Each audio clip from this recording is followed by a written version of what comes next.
Hey, welcome to my channel. This week I picked up this DualSense controller for $35 Canadian. It had some stick drift and I wanted to see if I could get a controller for cheap and run it through the calibration tool or clean it out and get it working again. So that's what I'm going to do in this video, and I'm going to show you my process as I go through the paces and fix this controller. Here's the listing that I got. As I said, it was $35. When I picked it up, it was a family with some kids, and the controller didn't really have any major defects. It was just pretty dirty, but not a big problem. We can clean it out, especially if we're going to be opening it up. But before we do any of that, let's just test this thing out and see if the sticks are actually drifting and see what the problem is. So on the left, I have the DualShock calibration tool, which I've made a video about before. It's had some updates since then. I haven't really had a chance to dive into those updates. I haven't really needed to use them, honestly. And then on the right, I just have one of many gamepad testers that are available online.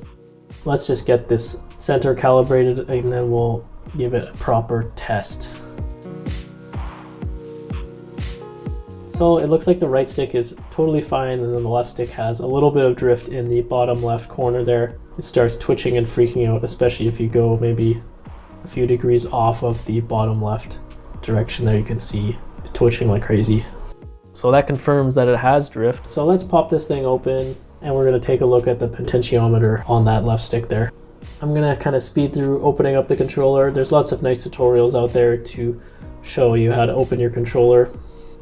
Basically, you pry off the trim along the analog sticks that goes down the handles, and then you pop off the L1 and R1 buttons, which gives you access to the outside screws. But you can look up the rest if you are not aware of this process. Always make sure to remove the battery once you get access to it, so you don't fry anything inside or yourself. So I don't actually need to unscrew a lot of the insides of this controller because I just need access to the board here with the analog sticks on it.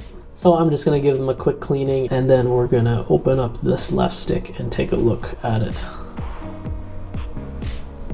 So basically you can just pry these sort of green tabs off of it a little bit. They'll bend out of place. Because they're soldered at the bottom, they'll just sort of bend out of the way. You wouldn't want to do this too many times though, because they might snap off eventually. And then I'll just pull out these little discs.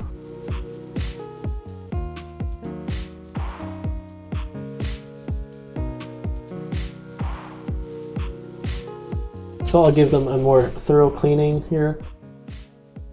It didn't really look like they're that bad condition, so I just got some alcohol on some Q-tips and gave them a proper wiping inside, and used my air blower a little bit more, make sure there's no dust in there.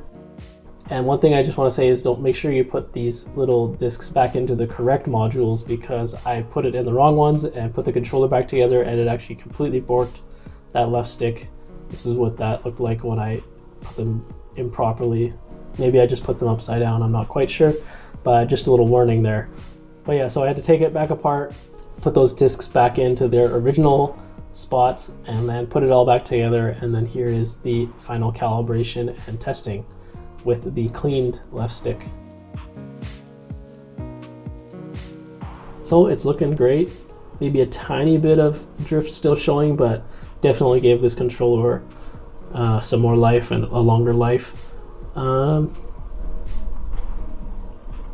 It looks like they updated the fine-tuning calibration on this website. I'm not totally sure how this works.